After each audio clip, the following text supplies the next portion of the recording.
We start? Okay. All right, audience, sorry for the delay. We had some technical difficulties here. We actually have a 1980s Commodore computer that we're trying to do Facebook Live with, and it's not cooperating very well. So first of all, I'd like to thank the candidates for taking the time to do this. Also, Jonathan, our moderator, taking time out of his busy schedule to do this, as well as the audience. Thank you for logging in, being involved in your community. Obviously, this is an important election. All elections are important, and we appreciate you taking the time to be involved. Last, I'd like to thank Judy Boardman. She's the admin for FORHA. FORHA is the Fair Oaks Homeowners Association and the people that put this all together. She usually organizes all these events, and she's usually here in the office, but she was out due to a death in her family. So I ask that everyone keep her in her prayers, and as well as her family. Guys, tonight I want to go over the format. So there's going to be a 2-minute opening statement for each candidate. After that, we'll go over a number of various questions. Each candidate will have 2 minutes to respond to the questions. And there will be a minute for rebuttal. We'll kind of play it by ear as far as on the 2-minute mark. If questions go over time, if time permits, we'll let you finish your thoughts. If not, we may have to cut you short. We'll be alternating questions. So Snehal, you go first. Let's see, Maxton, you'd go first on the next question. We'll have a 2-minute closing statement for each candidate. Again, we'll alternate turns of that compared to the opening statement. After all the questions have been answered, we'll take a 5-minute recess. During this live questions, debate, whatever you want to refer to it as, if questions get submitted from the community, we'll look at those questions, and time permitting, we'll give you guys a chance to answer the questions that come from the community during this session. Other than that, Jonathan will be taking over. He's going to be the moderator this evening. He'll be asking the questions, and I'm going to hand off to him. Thank you, Colby. I appreciate everybody joining us this evening, and the candidates as well. My name is Jonathan Lisenby. I am a resident of Fair Oaks. I, as well as I know everyone that is in attendance tonight, love our city. We want to do what's best for the city, and I know that the candidates are of the same mind. And so we appreciate their time this evening and look forward to hearing what they have to say about the important issues that are involved in our community.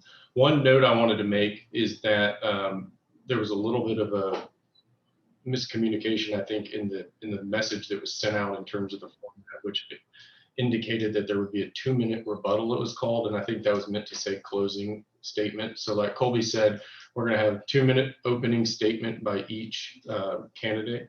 Snehal will go first, and then Greg, you will go second on the opening statements, and then in closing, Greg, you'll go first, and Snehal, you will go last. We'll alternate the responses to each of the questions in between, but before we close, we will take that quick 5-minute break to find out whether or not the community has offered any questions during the timing of these other questions that we're asking. We would ask everybody at home that's viewing us on Facebook, if you have a question that pops into your mind during our Meet the Candidates event, please direct message Judy's profile, which is the computer we're using here. Don't put them into the comments. We ask that you direct message them. We will review them during that quick 5-minute break and find out whether or not there are any new questions. And if so, we will put them in an appropriate format and provide them to the candidates. So once again, we appreciate everybody coming in and viewing this tonight. With that, we will begin opening statements. Oh, one thing I wanted to say with regard to the rebuttal. We don't anticipate there will be a need for a rebuttal on every single one of these questions, but if one of the candidates believes the rebuttal of some sort or a response is necessary or would like to have one, please let us know.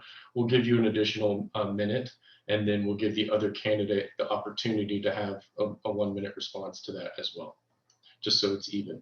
With that, Snehal Patel, we appreciate you coming in tonight. If you'll lead us off with your opening statement. Thank you. All right, good evening. First, I want to thank each and every one of you for taking the time to be here today on Easter Monday. I hope you all had a wonderful Easter weekend with your families. Thank you to Forha, Jonathan, Colby here, and a special shout out to the very kind and helpful Judy Boardman, who answered a lot of my questions. So let's get started. I'm Snehal Patel, running for mayor of Fair Oaks Ranch. It's been my absolute honor and privilege to serve as your council member for almost 5 years. I now humbly ask to serve as your mayor. Fair Oaks Ranch is our home, and my husband Arnaldo and I live here with my mother, our 3 boys, and our dog Luna, not to forget Luna. We are a multi-generational family. My husband works at Valero. He has deep roots in Texas that go back generations. Texas has been a home for me for the last 32 years. And as they say, I wasn't born here, but I got here as fast as I could. My guideposts are you, the residents of the city. It's our common shared values. It's being fiscally conservative, leading with integrity, ensuring a government that's run transparently and for the people. I come with values of service instilled in me by my parents and my community. At a young age, Mother Teresa and her life of service had a big impact on me growing up in Africa. She said, "Love cannot remain by itself. It has no meaning. Love has to be put into action, and that action is service." I'll be a mayor in service to the citizens of Fair Oaks Ranch.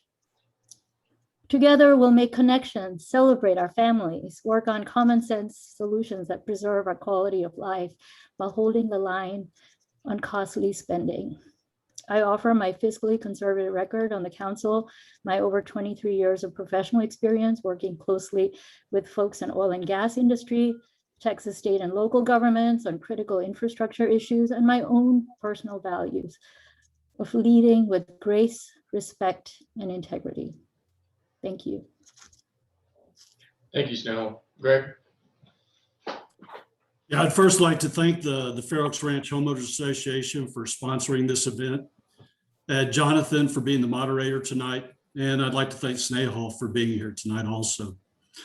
I'd like to thank all the residents who have dialed in and taken the time to hear our comments. My name is Greg Maxton, and I'm running for mayor to preserve and protect our unique quality of life, ensure the best possible public safety, and to deliver the very highest level of public services to all our residents. I believe all these things combined give me the perspective, the experience, and the know-how to preserve and protect our unique quality of life in this small town, semi-rural city.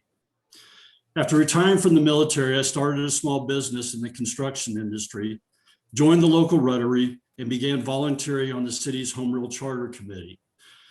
That led to Mayor Menezes, and the council appointed me to the city council, where I've served for the past 4 years. We have made great progress during this time, and with Mayor Menezes retiring, I want to carry on that good work and improve our city government even more. As mayor, I will use every available tool to preserve and protect the nature and personality of Fair Oaks Ranch. Keep it like it is today. We have a great thing. There is no need to change it. Additionally, as mayor, I want to maintain the current safety we have for our residents, since we have been in the top 10 of the safest cities in Texas for the past 5 years. And last, I want to ensure that we continue to provide quality essential services throughout our city, our roads, water, and wastewater systems. I know that we have some challenges ahead. As mayor, over the next 3 years, I see the biggest challenges addressing the issues with our stormwater, our water and wastewater systems. I believe in transparency and accountability, which means keeping residents informed about city business. You can trust me to always be open and honest, to listen to all sides, and to make decisions based on what is best for our city. What you see is what you get with me, and I'm proud to represent our city as the next mayor. If elected as the next mayor, I commit to being truly transparent, honest, and candid. I truly believe that I have nothing to hide. Thank you. Thank you. That brings us to the questions portion of tonight. There was a request and some discussion around, well, first of all, these questions come from a combination of different sources. Some of them were questions that I created myself. Some of them are questions that we have already received in a request for questions from the community. There was a request that the person or persons who submitted questions be identified as well as their area of Fair Oaks Ranch that they live in. I thought it worth mentioning that we weren't able to do that in this setting this time because by the time that request was made, we had already sent out the request for comments and questions and didn't indicate to those people that we might identify who they were. So we didn't feel that it was fair to put their names and attach them to a question. In addition, a number of these questions were very similar in nature, so I was required to compile them. And so a lot of them are not from a particular person. And so I just wanted to let everybody know where generally these questions came from. Question number one, Greg will ask you to respond first, and you'll have up to 2 minutes to answer the question. And then Snehal, you will get an opportunity to respond as well. Question number one is describe what motivated you to run for mayor and what particular qualifications you bring that will ensure success if you are elected. Why I wanted to run for mayor is really focused on the aspects of our city. I mean, we have a great city and we need to keep the quality of what we have. The characteristic of Fair Oaks Ranch is unique to anybody. And that is what brought us all here to be a part of this city. And under the leadership of Mayor Manitsas and the council for the past 4 years, we've put in place those mechanisms, those tools to preserve and protect what makes our city special. We've gone from a general law city to a home rule charter city. We've put in place a comprehensive plan. We have developed a unified development code with zoning and a future land use map. And we've developed those master plans for our water, wastewater, and stormwater systems. Why I want to be mayor? Because I want to ensure that we utilize those tools properly to carry on and preserve and protect what makes Fair Oaks Ranch unique. Along with that, I believe we are one of the safest cities in the state of Texas. It's been noted that we have been in the top 10 for the last 5 years.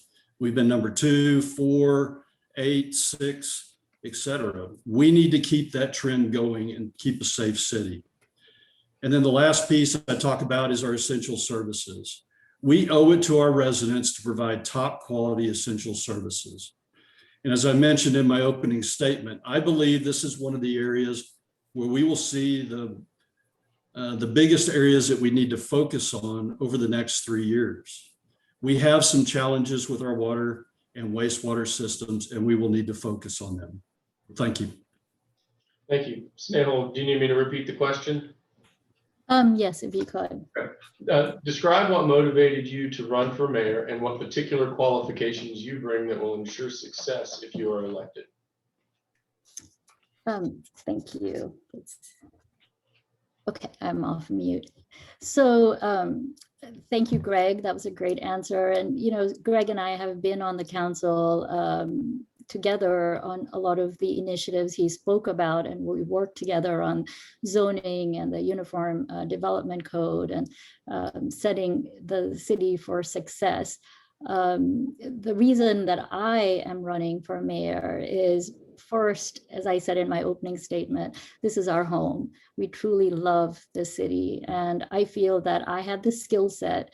I have 23 years of professional experience that is directly linked to what we do at the city. I work on issues relating to water resources, land conservation, land development. Those are things I advise day in and day out to my oil and gas clients in a very, looking for solutions that are common sense, fiscally responsible, and in a way that we're transparent to the citizens, and that we offer confidence to our citizens in our decision making.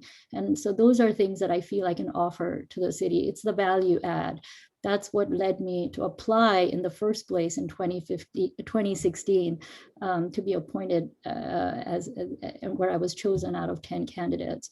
The last thing I would also say is that a measure of success in my professional career is finding common ground. and it's developing consensus amongst your fellow teammates and coming to agreement on issues that are common to all of us. And that is what I hope to really bring to the table as mayor. I want to collaborate, engage our citizens, ask them what they are thinking, what is important to them, and then work together for collaborative solutions together. So that is what I offer. Thank you.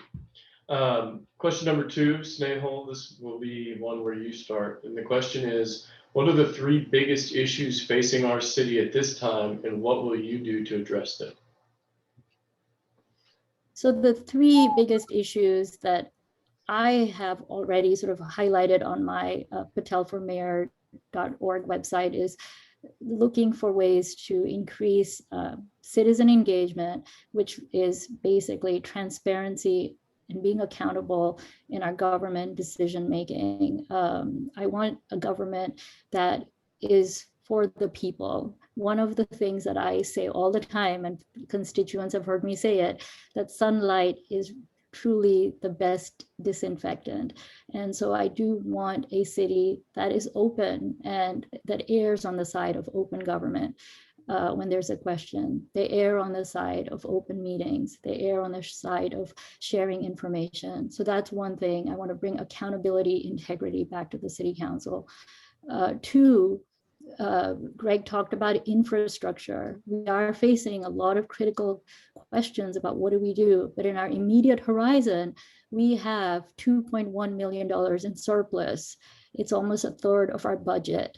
So as residents of Fair Oaks Ranch, we owe it to them to explain, how did we get here with the surplus? What do we do with it? And we have to ensure we have reasonable solutions, including considering maybe lowering the property rate, because we have been increasing it for the last 5 years, except for the last year. So that's the second. And then the third is, we hear from citizens, we want to protect our quality of life. I want to do that too. And I feel we can do that based on the 3 pillars. Fiscal responsibility, being conservative in our spending is the first one, being transparent, having integrity in our decisions. Thank you. Greg, what are the 3 biggest issues facing our city at this time, and what will you do to address them? I think overall, the biggest issue we face is to preserve and protect what makes Fair Oaks Ranch unique. But within that, the 3 areas that I identified that we'll have to focus on over the next 3 years is our water, our wastewater, and stormwater system. With our water system, we have an aging infrastructure, and we need to take a look at it and make sure that we are doing the right maintenance and procedures on it today in any upkeep to make sure that it can last the time that we need it. And there may be some maintenance programs that we need to instill as part of that water system to ensure it'll last another 40 years. Our stormwater system is another issue. We just went through the stormwater utility, which we have voted down. But from that, we've identified that we have some significant safety issues with our stormwater. They need to be addressed. Rolling Acres floods during high volumes of water rain that we receive. And when that happens, that closes off residents that cannot get out or cannot get back into their homes. But what's more important with that is it's a safety issue, because we cannot get emergency vehicles into their houses if a fire or a medical emergency were to happen. We owe it to our residents to provide a safe and secure environment. And then last, I would look at our wastewater system. We have an aging wastewater treatment plant that is overtaxed right now in handling the solids output that come from it. We just recently made what could be our next intermediate steps, but I think that we'll look at installing these intermediate steps and what we need, and then eventually we're going to have to start looking at a long-term solution. So for me, the most critical issues that we'll face is with our water, our stormwater, wastewater systems. Thank you. The next question, number 3, was you, Greg. Jonathan, you said you could have 1 minute rebuttal. May I respond? Absolutely. I just wanted to respond to Greg's comments about water, wastewater, and stormwater. First of all, with water and wastewater, it affects only a subset of our residents.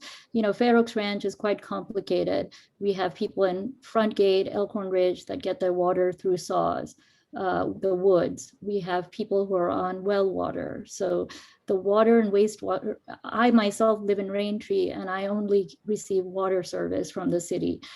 So it is complicated in terms of how are we going to pay for this and which residents are going to have to pay for this rise in their water rates or perhaps, or the wastewater rates. So that's going to be a critical issue we need to keep in mind. Our wastewater plant, it is old, but it's doing perfectly well. It's not out of compliance. We decided we were spending about $350,000 a year hauling sludge off. And now we're just looking at another system that would be in-house, try to control odors and keep the trucking that goes off-road down. So in terms of compliance, we are fine at this moment in time, but we do need to ask that question in the future of what do we do? Expand our current wastewater plant or move to a new plant. And it's basically a question of about $7 million versus 21. Thank you. Greg, would you like to respond for a minute?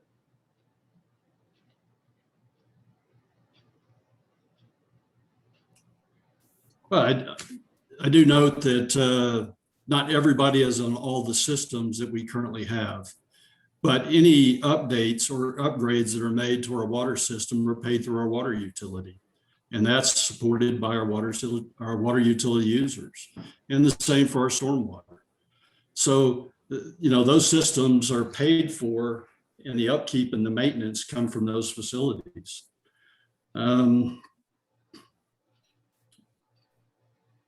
These are requirements for our city. I mean, we owe it to provide our residents quality essential services.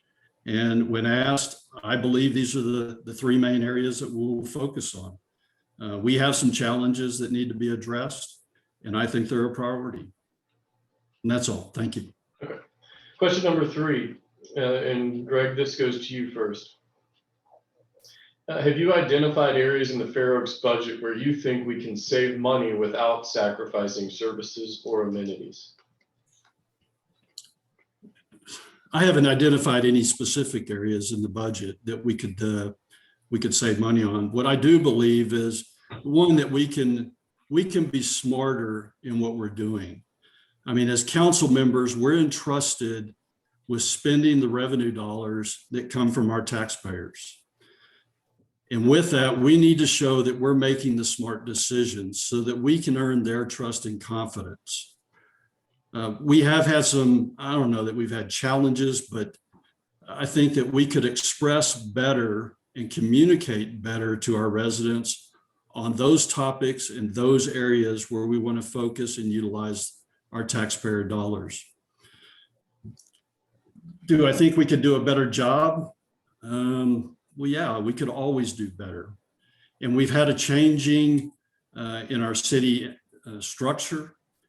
And we are now at a point where Sarah Buckaloo, our finance director, has really laid out a good strategic action plan for us. And with that and her finance capabilities, has developed a professional service organization where we can lay out those capabilities and identify what it is that we need for maintenance, what it is that we need for operations, and then utilize the remaining part as our strategic action plan, where we can actually lay out and prioritize budgets so that we can maintain within the current tax rate. I think our tax rate is in a good position right now, and we've shown that when we came through the COVID pandemic. I believe that we can continue to do this and meet the requirements to keep our city a safe and secure environment and preserve and protect what makes Fair Oaks Ranch a unique city. Thanks. Thank you. Snehal, question number 3. Have you identified areas in the Fair Oaks budget where you think we can save money without sacrificing services or amenities? Yes, absolutely. I think this next budget process is going to be absolutely important. We've already been getting monthly updates from Sarah, and I can identify several places that we can be looking at. For one thing, I voted no, along with Councilmember Hartbentz, for an additional management position of a deputy city manager. We already have an assistant city manager.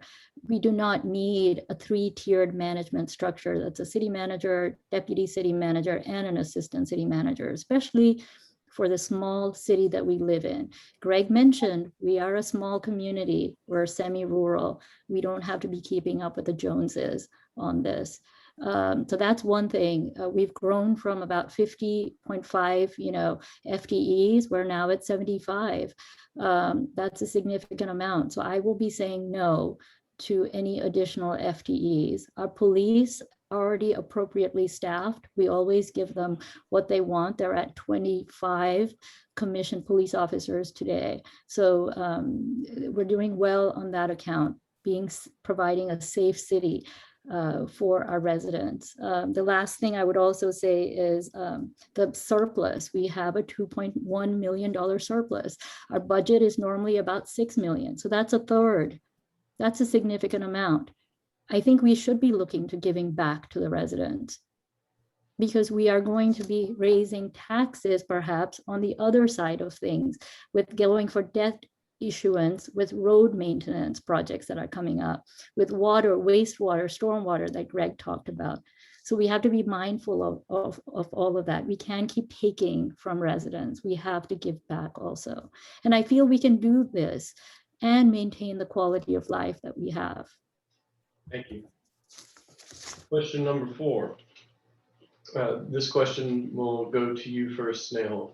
Our city was recently impacted by a severe winter storm. How would you be proactive in assisting homeowners with issues stemming from weather-related problems like this, such as devastated landscaping? Hey, Jonathan, before we move on, do I get an opportunity to rebuttal? Oh, sorry. Yeah, I didn't hear I was you. raising my hand and Oh, I'm sorry. I didn't see you raise your hand. I apologize. Yes.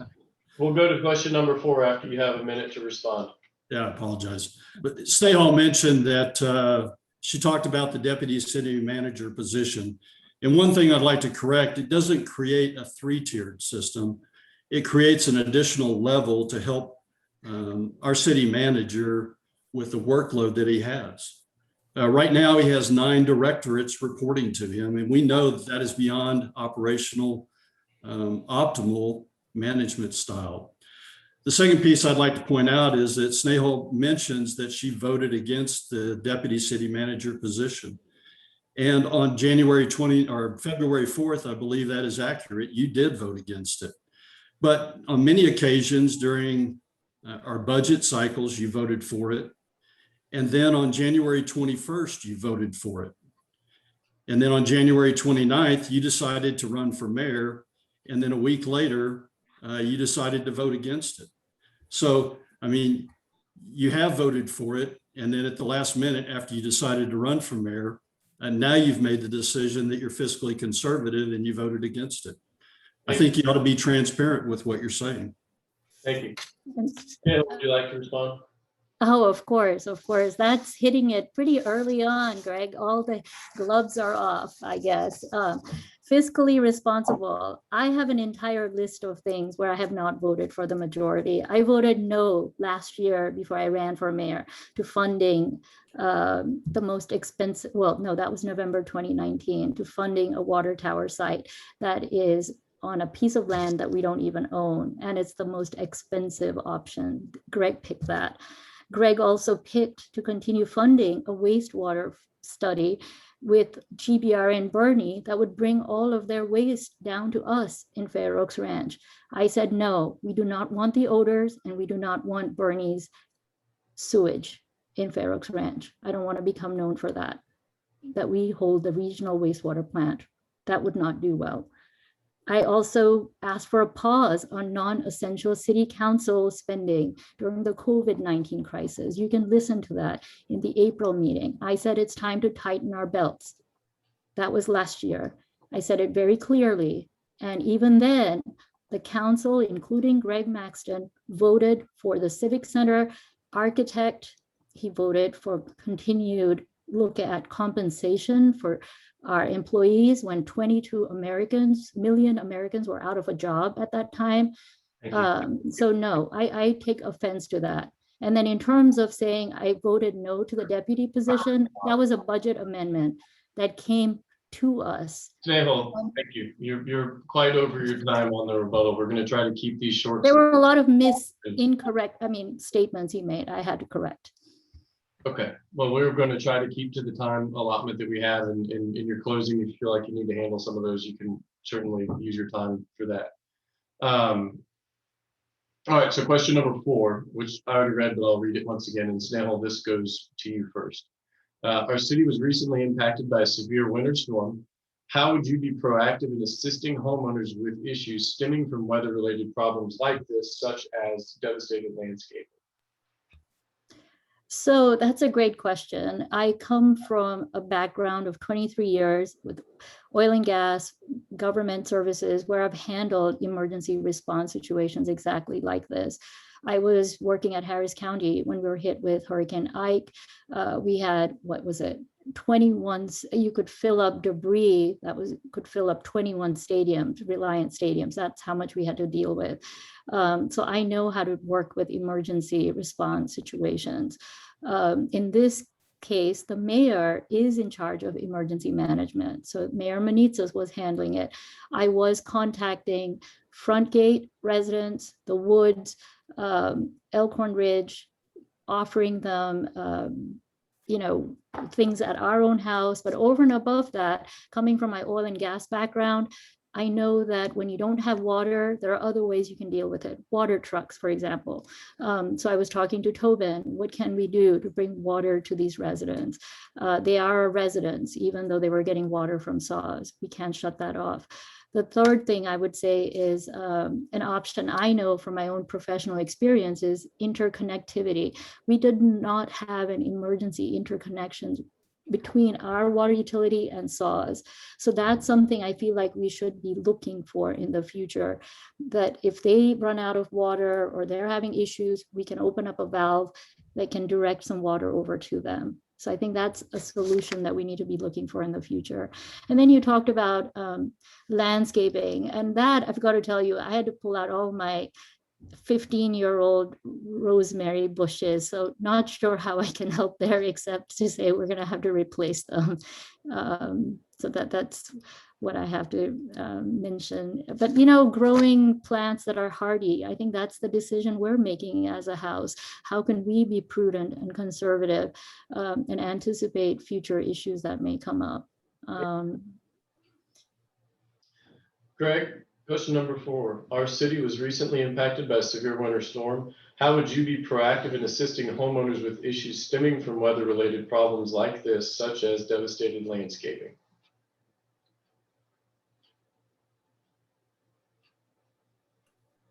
I think we had a lot of great lessons learned that we took from this storm series that we just went through. And hopefully it's an anomaly, but we do need to be prepared because we know that it can happen. What we saw is that our city staff reacted very well to this. They provided, our Public Works Department came up and they lived here for a week to ensure that we provided the correct services to our residents. They sacrificed their time and their safety really to ensure that quality essential services were provided to our residents. And I think we can't take away from what they did and rely on us to say that we were part of this situation. What can we do? We can ensure that take the lessons learned that we had from this storm and ensure that we reinforce it and put a plan together to make our residents aware of what could happen. Our Public Works Department did go out and help some of our residents with frozen pipes. We've identified in our after action review that a elevated storage tank on the north side of our city would be a huge benefit to assisting us in making it through these type of situations.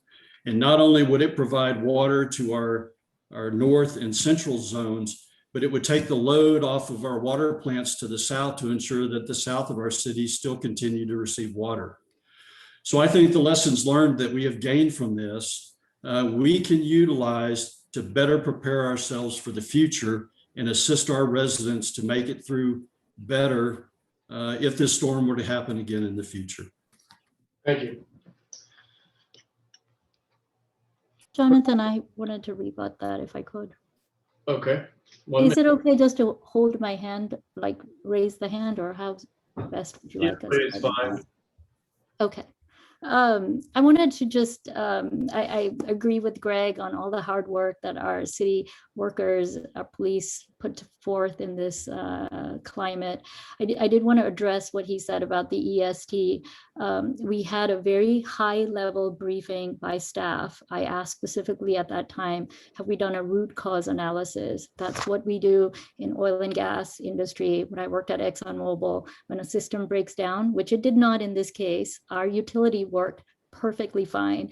But if there is a breakdown, then you do a full analysis of the root cause of it before you come up with solutions that make sense. So we can't just say, if we have an EST, that means that in times of electrical failure, we'll have this water supply. Remember, the northern tank is only supposed to be 500,000 gallons. That's less than an Olympic-sized pool.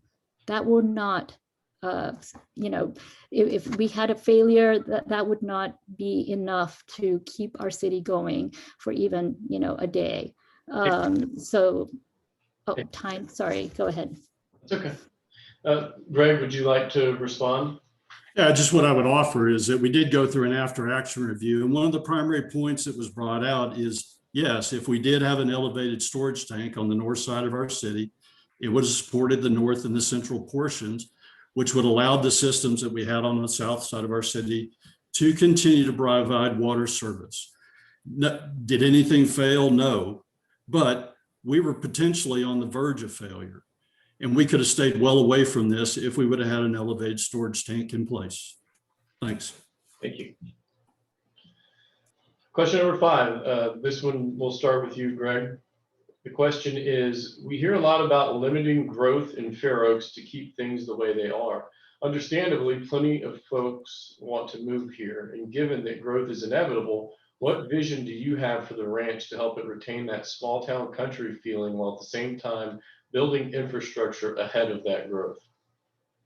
Thanks, Jonathan. Good question. And I think it's what's important to all of us. There's a reason that we all moved here. It's because of the small town feel that we have, and it's because of the personality of the people that move here.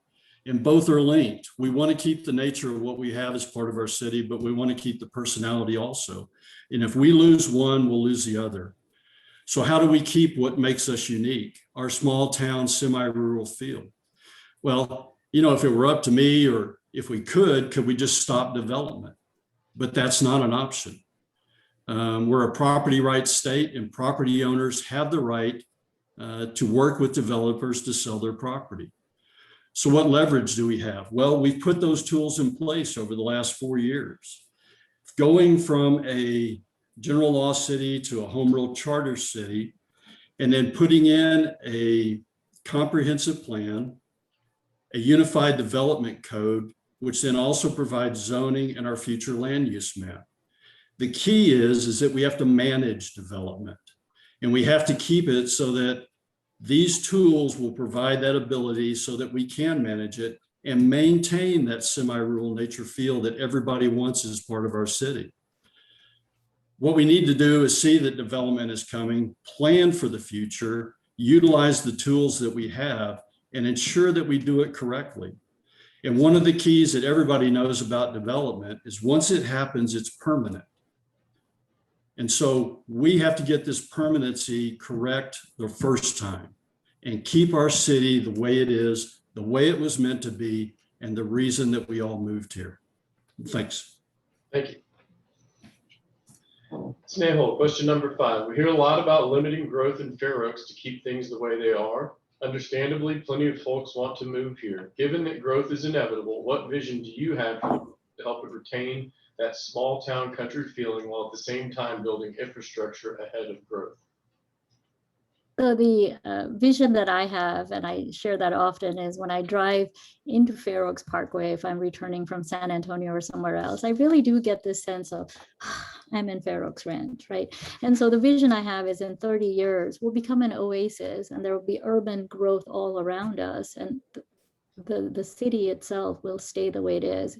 It reminds me of some villages in the Memorial area of Houston, where it's deep in the heart of Houston, but you enter those villages and you really feel like you're in old Houston with the very tall trees. And that's what I see with Fair Oaks Ranch. But you know, all our residents have different experiences here. There are people who live in very high density communities. You know, you have Terra Bella, which you have Front Gate, the Woods, you have people in the back 40 with wider properties. And so Fair Oaks has different meaning to all of us. But we all love having access to the trails and things that we like to do in Fair Oaks Ranch. So in terms of managing growth, I agree wholeheartedly with what Greg was saying. We have tools in place, but those tools are evolving. Currently, the Uniform Development Code is being looked at by our PNZ. I think they have about 17 pages of changes. I think the core of what we have in the UDC is exactly right.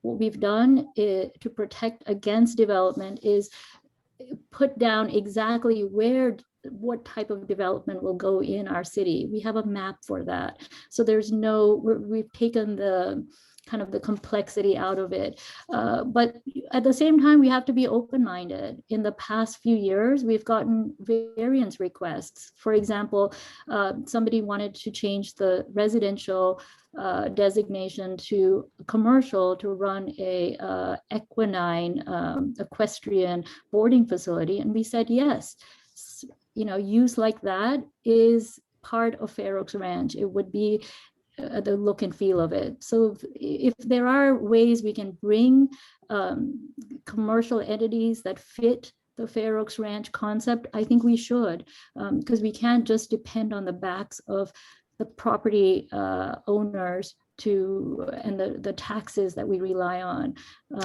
So we do need to be smart about that. Thank you.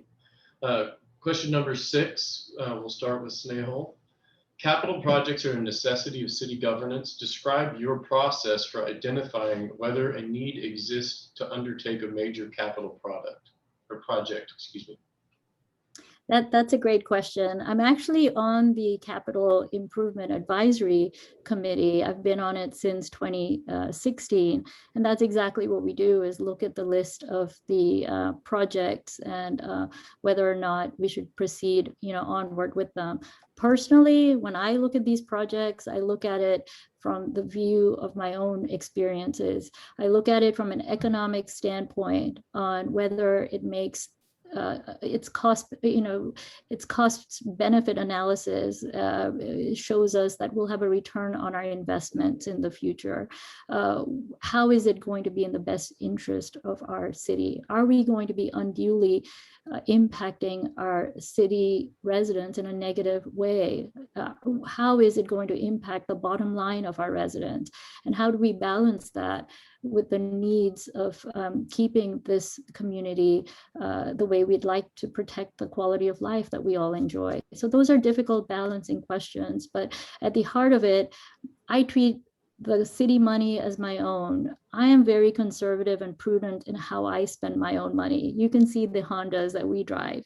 You know, boys want a golf cart, and I'm like, why? How often are we going to use it? I look for those sort of questions, and I apply that same analysis, because families, we have a limited amount of income. And with that, we're trying to ensure our quality of life for our family. So we have difficult decisions to make, right?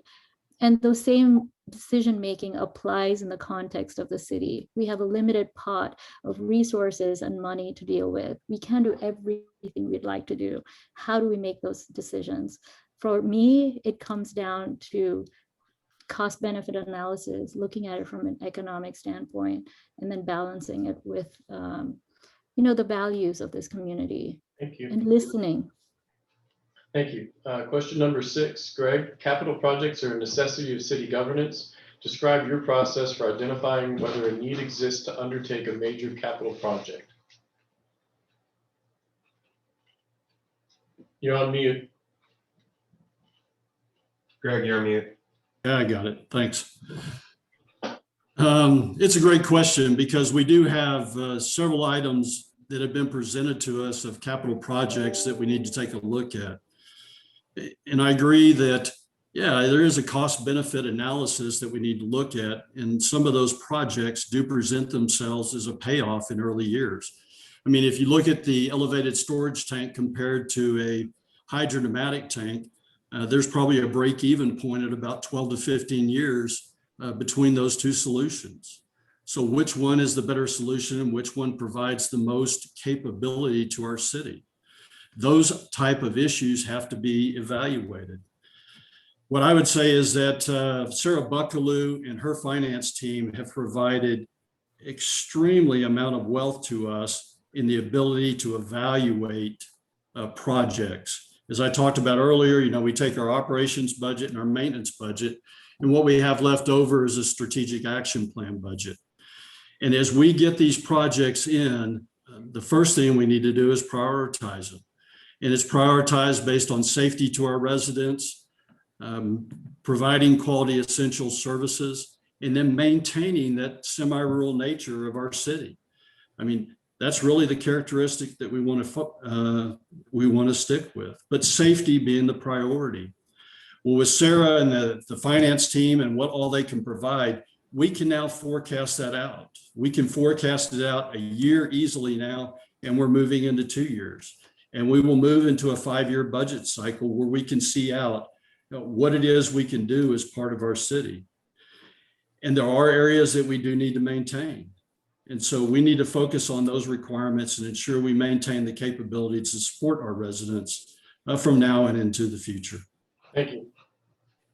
Question number 7, and this. Hold on. Snehal, you want a minute to discuss that same topic? Yes, I would, if you don't mind. I just wanted to put it out there that the budget process has improved greatly since I got on in 2016. And as Greg says, we do have a strategic action plan. But there are a number of projects in there that I do feel requires us to have a relook at them because all the issues haven't been fully vetted. The water tower being one. So what I would say is that I would like the new city council, because we'll have 3 council members in this next budget cycle, to relook at the strategic action plan. We, the council, are entrusted with the budget. The buck stops with us, not the finance department, but we are the ones who make the policy decisions. So what goes in this strategic action plan rests upon the city council. And so with 4 positions coming on board, I do feel it's imperative that the new council work together well, reassess the strategic plan and decide, do we stay on course? Do we pivot from some of them? Or do we hit the pause button? I think those are strategic questions we have to ask. Thank you. Greg, would you like to respond? Yeah, I would carry that a step further and say we always should be reviewing our strategic action plan and evaluating the capital projects that we've included in it, whether we're current council members or future council members. It's a continual process. And then with that, I think what we really need to show is we need to show our residents that we're utilizing the revenue dollars that they provided us through taxes to do smart capital improvement projects, spend the money wisely and effectively and efficiently to make those upgrades that we need as part of our city. So smart spending, do it right and do it right the first time. Thank you. Question number 7, this one will go to you first, Greg. What is your stance on the existing and future plans for development of Fair Oaks Ranch? Well, I mean, we talked about it earlier, and my plans for the future development, my desire is that we would stop development. I think Fair Oaks Ranch is in a good position right now, but my desire is not a true capability. It's not a realistic to say that we can stop development. We are a property rights state, and property owners have their right to sell their properties to developers.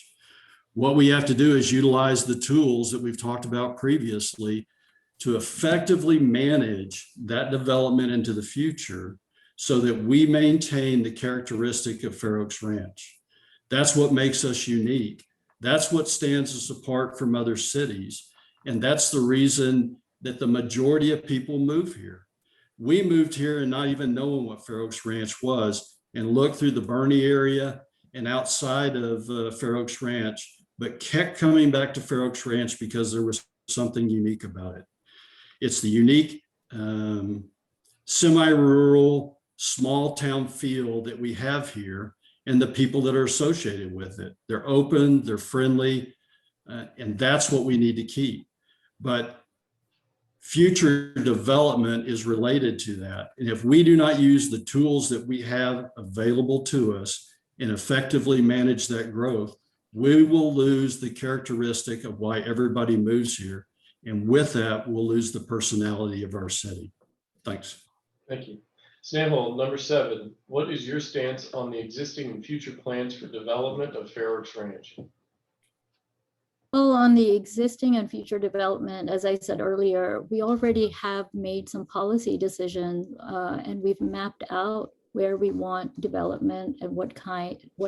And it's a nice yellow map that has different colors, purple for neighborhood commercial, where we'll have residential. In our northeastern side, we have 5-acre lots and 3.5 acres allowed if they do have more open green space.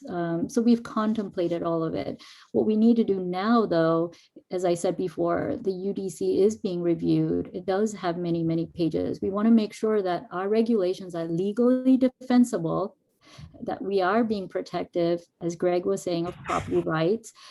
We do have the Constitution, the United States Constitution, and we want to make sure that we're not engaged in takings, and that we are being careful and considerate of our landowners. But as I said, much of that has already been developed. The other thing I would like to say is that with development, right now, the development that's going in the city, in Front Gate, in Elkhorn Ridge, that's helping us with increasing our revenues. So I just want to kind of put a nod out there that while we want to keep densities low, some of the higher density neighborhoods are helping us keep our revenues high and helping us keep this lifestyle that we have. So it is a balance. We have to recognize that. Thank you. Question number 8, Snehal, what is your plan for addressing the current water treatment facility, taking into account future growth, capacity, and insufficient solutions for smell and emission of gases? Yeah, that's a great question. In my 23 years of practice, I have engaged, I've been involved at TCQ in the rewriting of the wastewater design rules. I have been engaged in permitting of these wastewater treatment facilities. I've also enforced against wastewater treatment facilities where they've had odor issues and other discharges. So I've been involved with wastewater treatment plants from all the 360-degree view. I've been involved in-house at ExxonMobil that also had their own wastewater treatment plant facilities and how to stay in compliance. So I get the issues we're facing, but fiscally, this is what I say. We have a difficult decision. We have a plant that's in the middle of a residential neighborhood. And the choice, as I said earlier, is whether or not we expand, and there is space to do that.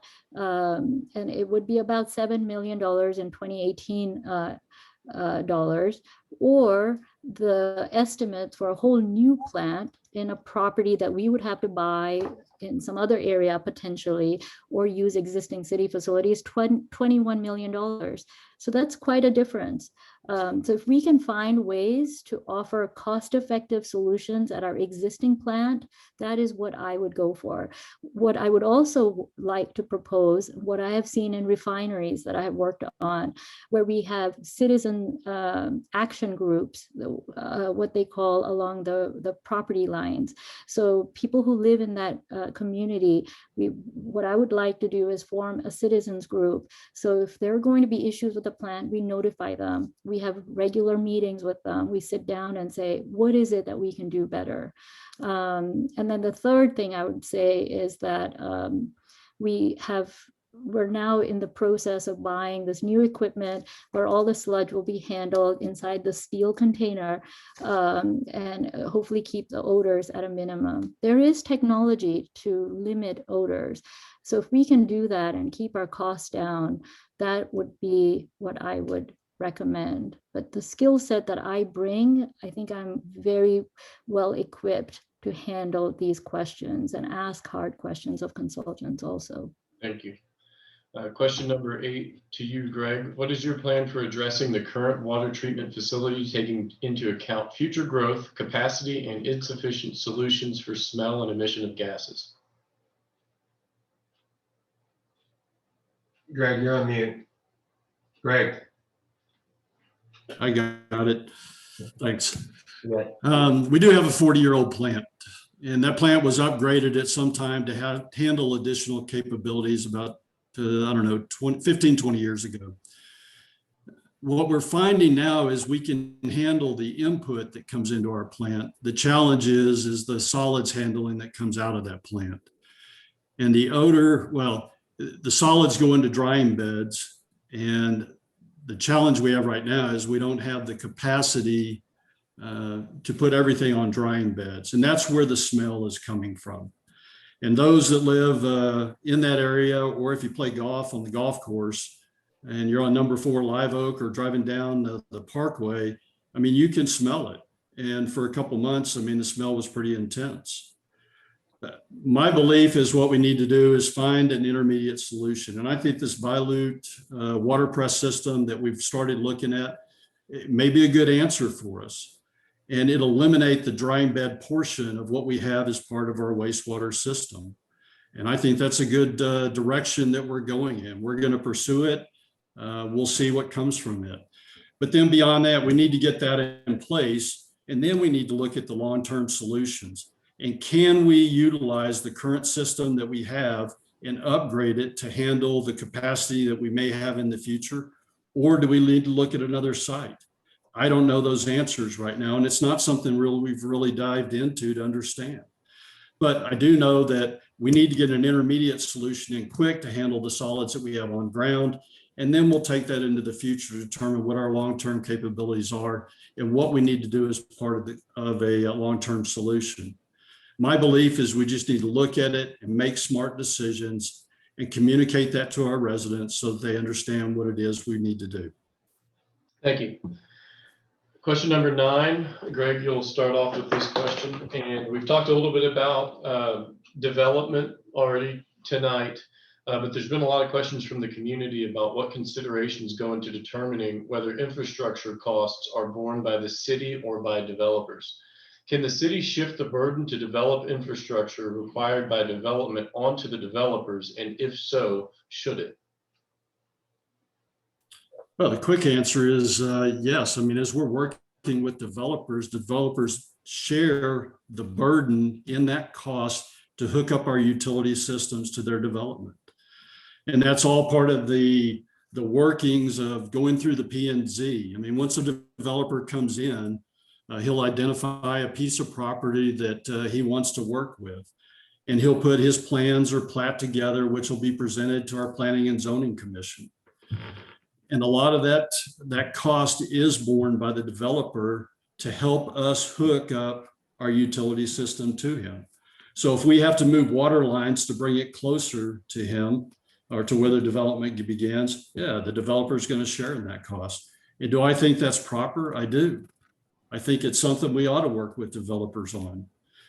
I mean, we've talked about even the elevated storage tank that we're looking at on the north side of the city. Developers have already contributed over $2 million in construction aid to the development. Well, they haven't contributed. You are correct. They have committed $2 million to the construction of that water tower. And I see that in the future that developers will continue to pay impact fees if their developments are going in the north side of our city and would be supported by that elevated storage tank. So in this, I guess the long part of your answer is, yeah, we should be working with developers and ensuring that, the cost of our utility systems to link up to those development are not borne strictly by our utility users, but more by the developers that are hooking up to our utility systems. Thank you. Snehal, question number 9. What considerations go into determining whether infrastructure costs are borne by the city or by developers? And can the city shift the burden to develop infrastructure required by developments onto the developers? And if so, should it? The answer, as Greg was saying, is yes, but there are several layers to it. First, the legislature already provides a mechanism for this. So I already mentioned that I'm on the Capital Improvement Advisory Committee, and their main role is to evaluate impact fees. That's the contribution that developers should provide for future developments. And but it's capped though at 50%. And just last year, after evaluating the impact fees that we had not looked at in 5 years, this council recommended raising the impact fees. So any new development that comes around now will be subject to the new higher impact fees. So their contribution will be higher. So that's one piece of it. Greg mentioned $2 million for the EST, and that's not the amount that we have collected thus far. And I know this for a fact because we just met with the Committee on Infrastructure and Advice. The CIAC just met last week, and I'm the liaison. We've collected about $700,000 in community aid. The rest of the money that Greg was talking about is if the reserve gets developed per the development agreement. That's the 645 houses, if they get built, that would be their contribution in aid for that. But again, we've been in litigation previously, we're not right now. There is a bit of a question mark. And we've lost a bit of leverage from my point of view because we are designing a wastewater tower on their property where we don't even own it. And so what's the developer going to say? Let me build X number of houses and then you can have the land free. So that's one thing I would like to say. When we're working with developers, I'd like to go in with as much leverage as possible on the city side, that we put ourselves in the best position possible, that we have good relationships with developers, that we sit down at the table with them. Thank you. Question number 10. This will go to Snehal first. The issue regarding flooding and stormwater drainage has been on the city's radar for a number of years. While preparing for this Meet the Candidates, I watched the last Meet the Candidates that Forham put on from the last mayoral election, and Mayor Menezes mentioned the importance of this issue back then. And so what is your understanding of the current status of the issue, its importance, and how the city should work to move the ball forward, if at all? So that's great because we've been working on this in this last month. We've, in 2018, our drainage plan identified about 48 projects, and we prioritized them according to different parameters: public safety, impacts on houses, and so forth. Last November, the city council decided that we would prioritize the top on the list that have public safety issues, like Greg had mentioned, where it creates impassable roads for our emergency vehicles and that sort of thing. And so that's about $2 million is what we're looking at. So the question now is, how do we fund those $2 million? And we were looking at a stormwater utility option. And back in January, and even in November, I was asking these hard questions about the impact those fees would have on HOAs, gated communities. Are these fees going to be fair and equitable? The January numbers showed very clearly that they were not. And at that point, I even raised at that meeting that this did not seem palatable from it, that we have a unique community where we have more gated communities than most people, and they would be immeasurably impacted. Raintree Woods would have been faced with about $1,200 a month fee. that they would then pass on to their residents. So a few agendas ago, I put on the agenda an item for the council to consider proactively. Let's stop this path we're on and pivot to other funding mechanisms that will be more equitable, fair to our citizens. And thankfully, after heavy debate and many, many, many neighbors coming forth, the council went with my motion. It passed 7-0. So now where we're at, so we've stopped the consultants from working on that, and we're saving money. And what we're going to do instead is pivot to other funding mechanisms, look at maybe debt service that we could take on. Thank you. Greg, question number 10. The issue regarding flooding and stormwater drainage has been on the city's radar for a number of years. What is your understanding of the current status of the issue, its importance, and how the city should work to move the ball forward, if at all? I'd start off with is we did look at a stormwater utility as a possible option. And clearly it came out as a inequitable, unfair solution across our city. And it's something that we've discarded and will no longer look at. What we are doing is, I believe that we do have stormwater issues in our city that need to be addressed. My belief is that we can address those through our general fund. But as we talked about earlier with capital projects, they'll have to be prioritized and worked within all the other capital projects we have.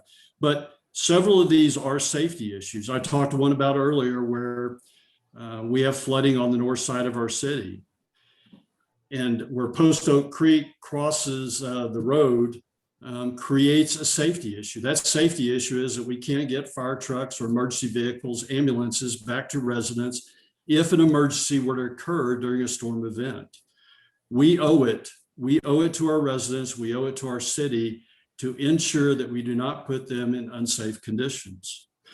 Additionally, as part of stormwater, we have areas within the city where flooding is occurring off of our city's stormwater system and causing flooding into people's houses.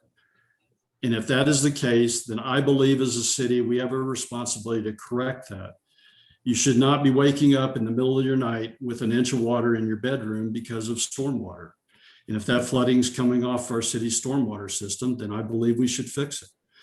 Now, these projects are all, a safety issue should be prioritized as one of the top priorities. Yes, we have 42 projects. I don't see a need that we need to correct all of those stormwater issues, but the ones that fit the safety or damage to our residents' houses, I think, yes, we need to take a look at and will be prioritized as part of our capital improvements plan. Thank you. Question number, or the next question, and this one will go to you first, Greg. Currently, city council candidates run at large, meaning there are no districts within the city, and city council members could all theoretically live in the same neighborhood. Do you agree with the current at-large format, or do you believe that the city should consider districting? Yeah, I've heard this comment come up from several of the individuals on social media that maybe it's something we can consider or should consider. I served on the Home Rule Charter Committee.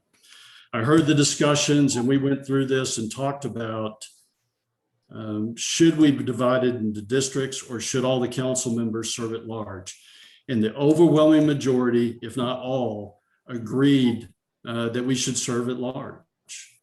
And I would say that, we had a commission that developed our home rule charter, and then it was voted on by all our residents. And 92% of our residents approved what was in the home rule charter. It was not taken lightly. This is like our city's constitution, and making any changes to it should not be taken lightly either. Do I agree with it? Yes, I do agree with it. One, because it's what our commission came up with and what our citizens approved. But also I agree with it because I believe that creating districts within our city just creates segregation.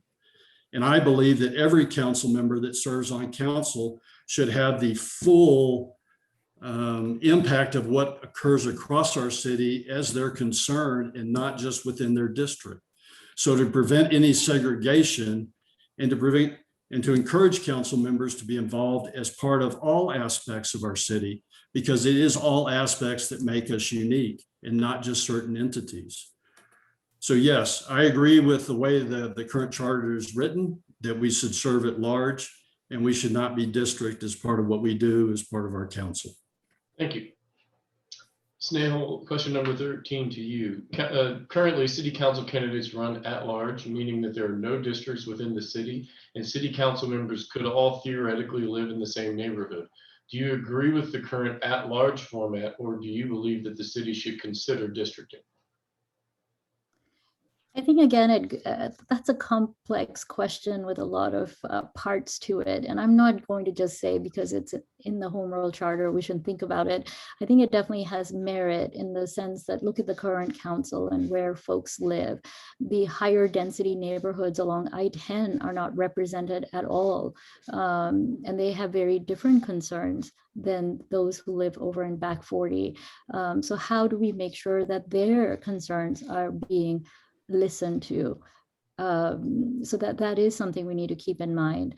For me, it does go back to cost. I feel that having districts would mean that there is probably a cost associated with running the elections. So I'd have to think a little bit more from that perspective. But I do agree with, and I don't know if we're big enough yet really to split off into districts. But I do value having a discussion and a dialogue with our citizens and really hear from them, from all the different segments that live in the city, not just, Deer Meadows Estate or over in the Back 40 area that have very specific issues of keeping it semi-rural. We do have people, as I said, that live along the I-10 corridor, and they have a very different experience in Fair Oaks Ranch. I, as I said, live in a gated community. I'm the only city council member who does that, live in a gated community. And so gated communities have very different concerns. We pay for our own streets, we pay for our own drainage. So when there are those drainage issues that Greg talks about on rolling acres, that would not impact Raintree down here. But of course, we are all part of Fair Oaks Ranch, right? So we collectively do want to make decisions in the best interest, but there are ways we can make sure that the interests of these different groups are represented well. And we do that by listening to the different perspectives. And along that line, and Snehal, this next question will go to you first. What will you do as mayor to continue to improve transparency on major issues and projects the council addresses before those projects are initiated? So it again goes back to what I was saying about engaging the community every step of the way. So one very direct sort of measure that I would put into place that was in place under the prior mayor, Cheryl Landman, what I've heard from some of the HOA presidents is that she would have quarterly meetings with all the HOA presidents. And I think we need to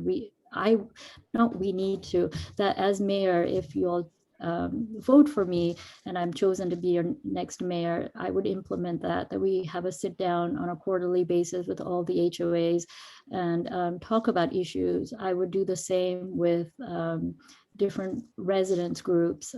For example, I had a front gate Zoom meeting and I invited my Raintree HOA president to attend that. And it was really great because Front Gate is in the nascent stages of moving from a development controlled HOA to a resident. Raintree, we've had our own HOA for years. And so the ability to share that information, making those connections is really, really important. So that's what I foresee as mayor is having those community engagements and involving folks early on so that people are not surprised by decisions that we are making, that we have the buy-in of the community when we make difficult choices. Thank you. Greg, same question to you. What will you do as mayor to continue to improve transparency on major issues and projects the council addresses before those projects are initiated? Mute. Greg, mute. Greg, mute. How about now? Good. Yeah, good. All right. There's two aspects of this to me. One is we need to show our community, our residents, our citizens, that we are utilizing their taxpayer dollars in a smart and efficient manner. As we consider projects, as we consider maintenance, as we consider operations of our city, we need to show our residents that we're doing this in the best manner and that we utilize every tax dollar efficiently for the upkeep and the operations of our city. I think that's number one. The second piece of this really comes down to me is communications. And we have to communicate these intents to our residents. And I believe that we have the communications capabilities in place now. What Gary Manitz has put in place is really a great communications network. And with Joanna Merrill running it, we have the right person with the expertise to ensure that we get communications out to our residents. We have the mayor's monthly newsletter. We have Facebook that we utilize to get the information out. We have Notify Me to put information out, and we have email and text messaging capability. What I believe is, in talking to the individuals that I've been with over the last couple of weeks, is that we're not getting the message out effectively. And so what is the challenge? Well, the challenge is, how do we get that information to our residents? We want to show them that we're using the taxpayer dollars correctly, but how do we communicate that? And I think that is something that we need to work on. We have an expert with Joanna Merrill to lead this, and I think with her, we can continue to improve on the communications capabilities that have already been established. Thank you. All right, this is our last question that I had on my list, and we're going to try to have enough time to take a couple of questions from the community and to also get to closing statements. So this last question, I'm going to ask if you guys will keep your response just to a minute. Jonathan, can I just add to that? Sorry. Very quickly, we're running. Okay. I was just going to say that as mayor, I would work closely with our city staff, but I would not entirely outsource that communication piece. I feel like the mayor's job is to be the voice for the citizens and be out and about. If you look at the Home Rule Charter, it says that the mayor is, the person that's around for ceremonial purposes and is also jointly responsible. The mayor shall be jointly responsible with the city manager for the coordination of city communication. So as your mayor, I would plan to work very, very closely in putting out effective communication to our citizens. Thank you. Greg, would you like to quickly respond? Yeah, I just want to say I agree fully. I never said that we would be outsourcing any of our communications capabilities. In fact, I talked about doing it in-house with Joanna Merrill, who's an expert at it and could lead us through with the tools that we've put in place. Yes, the mayor and the city manager are our communications leaders as defined by our Home Rule Charter. And what we need to do is find ways to effectively provide those communications with the tools that have already been put in place. Thanks. Thank you. For this final question to you, Greg, we're going to give each of you 1 minute on this one. Currently, the city allows residents to operate golf carts on city streets subject to certain regulations. Recently, the state of Texas has expanded the option for local governments to allow street use of UTVs. Has Fair Oaks considered this option? Are you in favor of expanding this use? Mute, Greg, mute.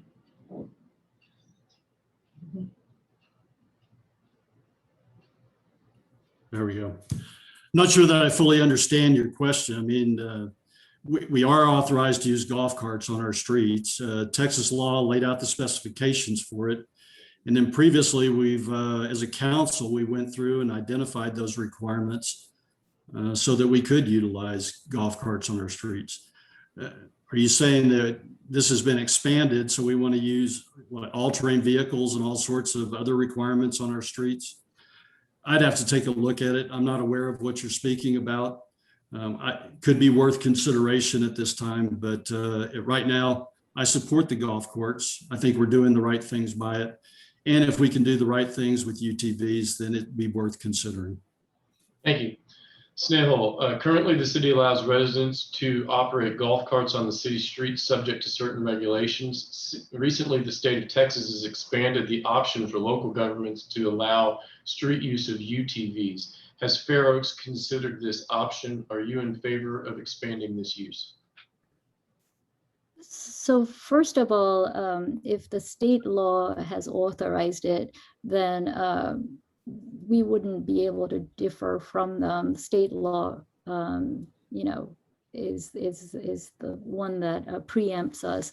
So I would feel like that's probably already something that residents can do. I did want to speak about golf carts for a second.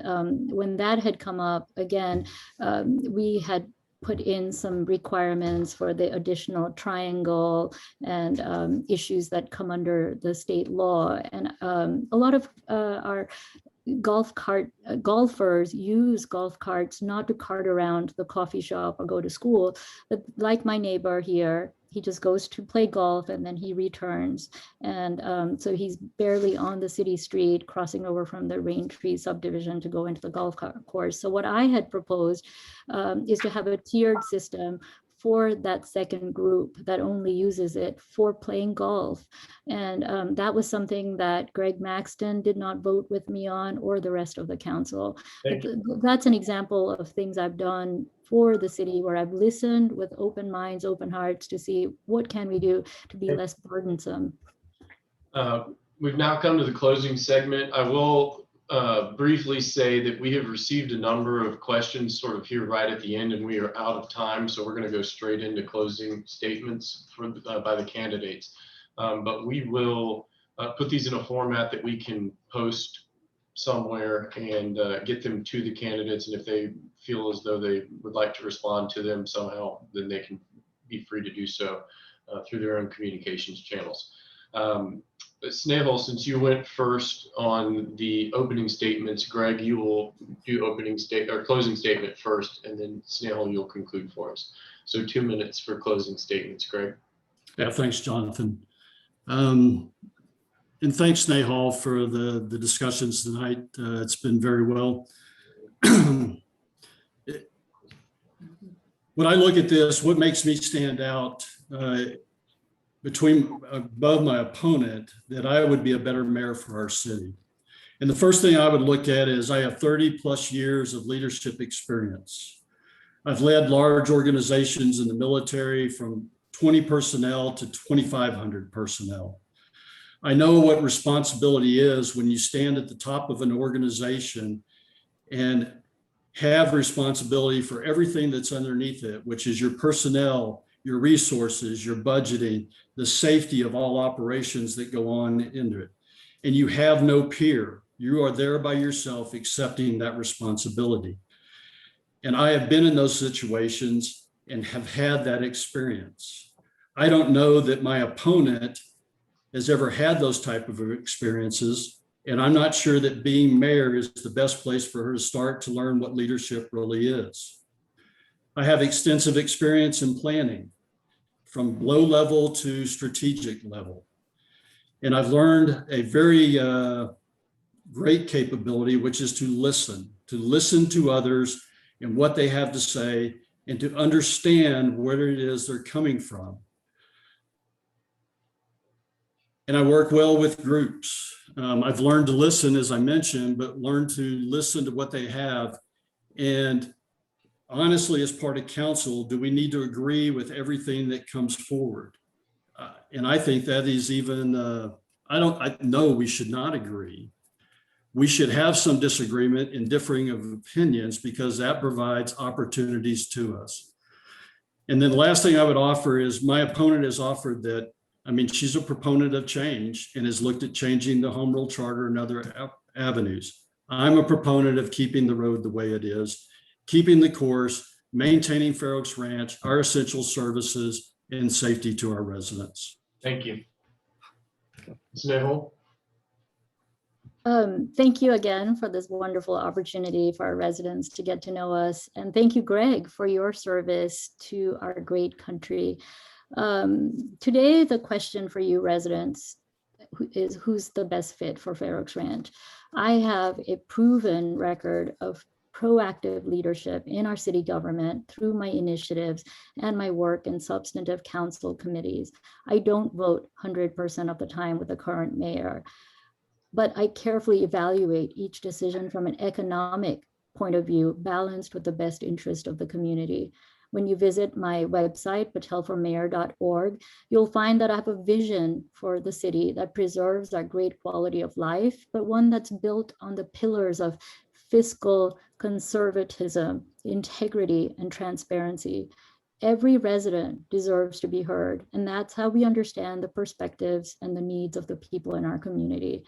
We may not always agree, but as mayor, my vote in the upcoming budget process will be a no to increasing our property tax rate. It'll be a no to adding unnecessary staff positions.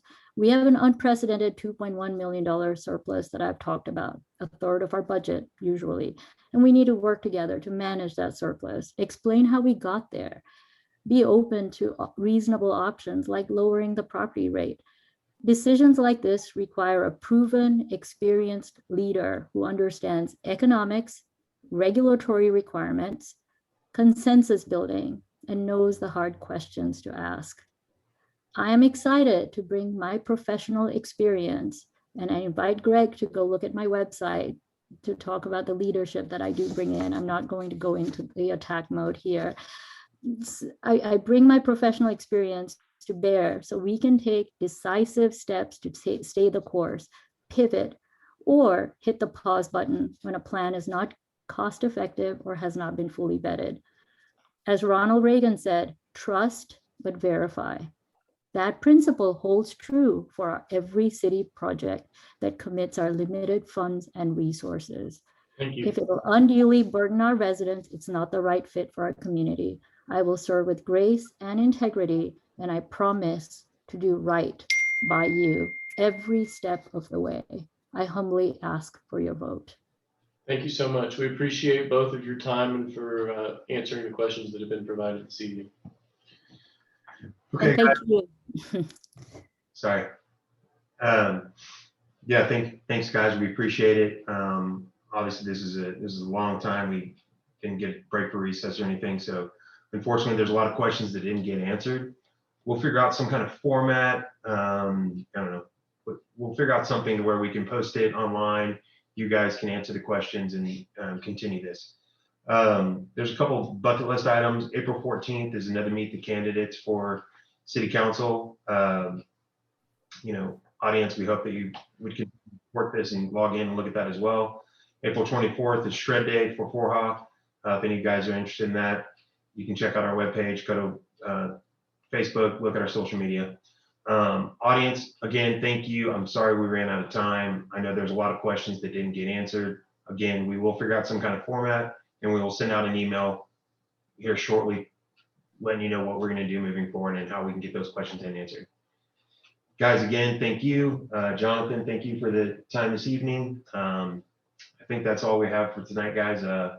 We're obviously over time, so have a good night. Thanks, Jonathan. Thank Very you so professionally well done. Thank you. Absolutely. Thank you kindly. Go Baylor, right?